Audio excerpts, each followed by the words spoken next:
And then comes the confrontation that we described last night. We don't have to repeat it again.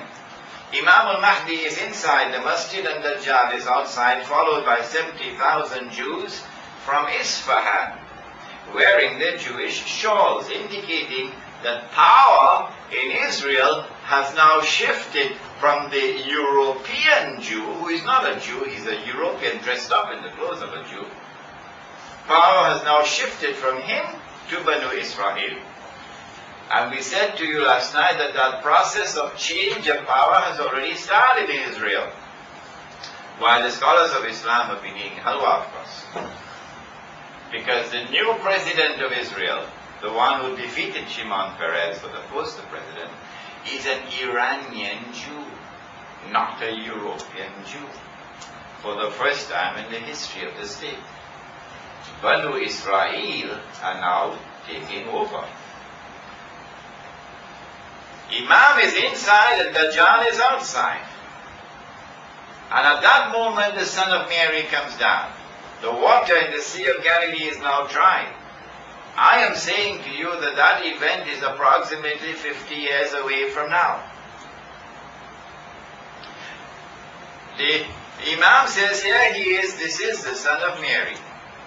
And so history repeats itself.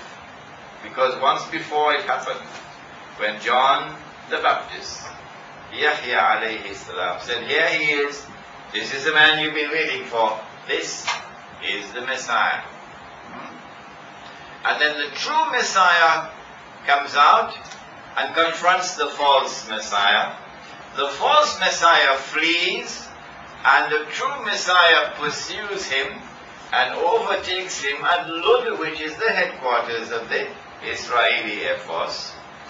And then the true Messiah kills the false Messiah.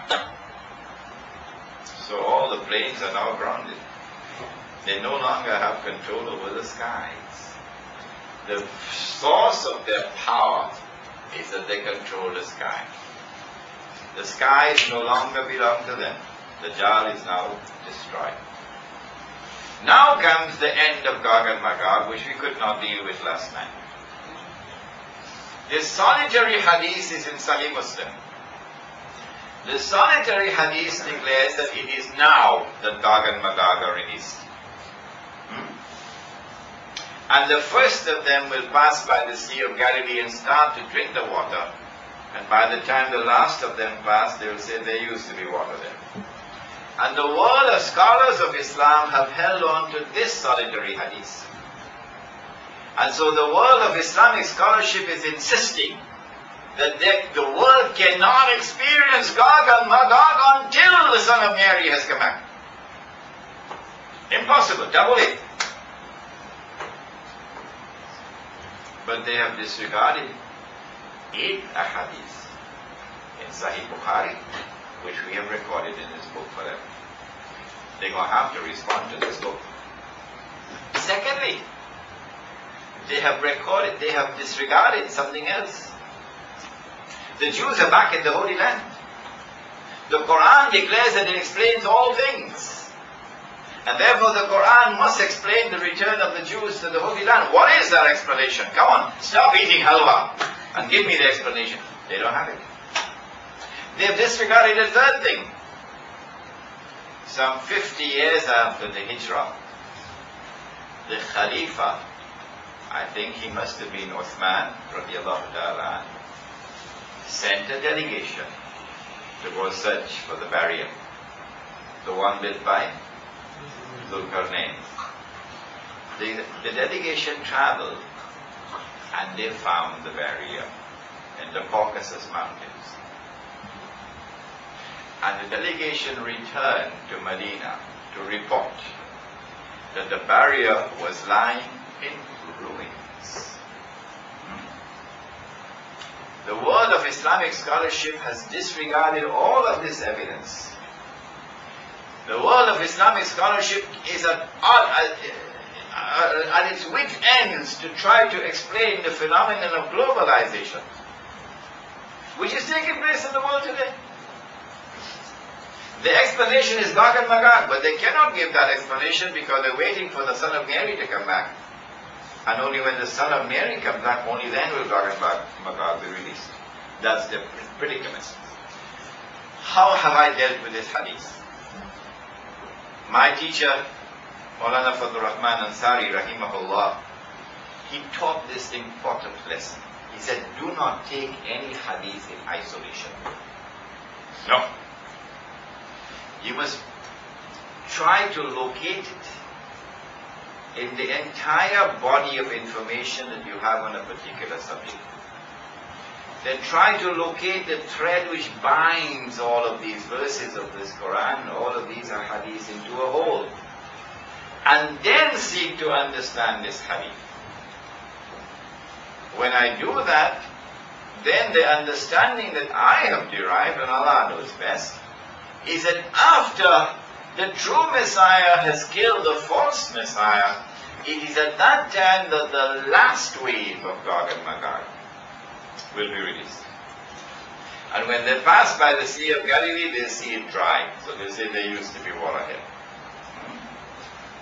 They then pursue the true Messiah, Isa alayhi salam. And the true Messiah flees to Jerusalem. The hadith mentions Jerusalem, Baytul Maqdis. And when he reaches Jerusalem, then Allah speaks to him and says to him, go up the mountain, which is a mountain in Baytul Maqdis. When he goes up the mountain, then Gog and Magog surround the mountain.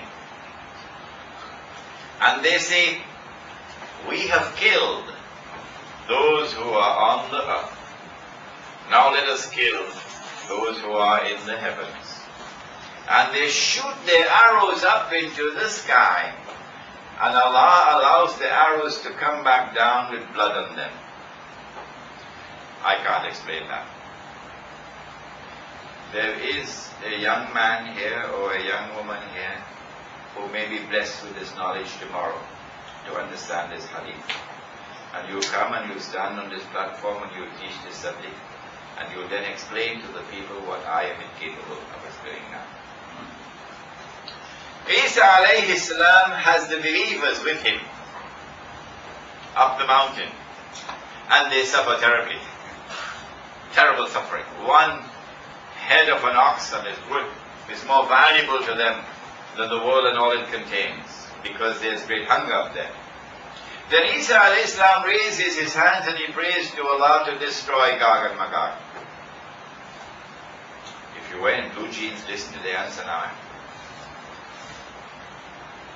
Allah subhanahu wa ta'ala responds to that. Chairman wearing blue jeans? No. I refer to blue jeans because this is the most visible symbol of the global society, the emergence of globalization.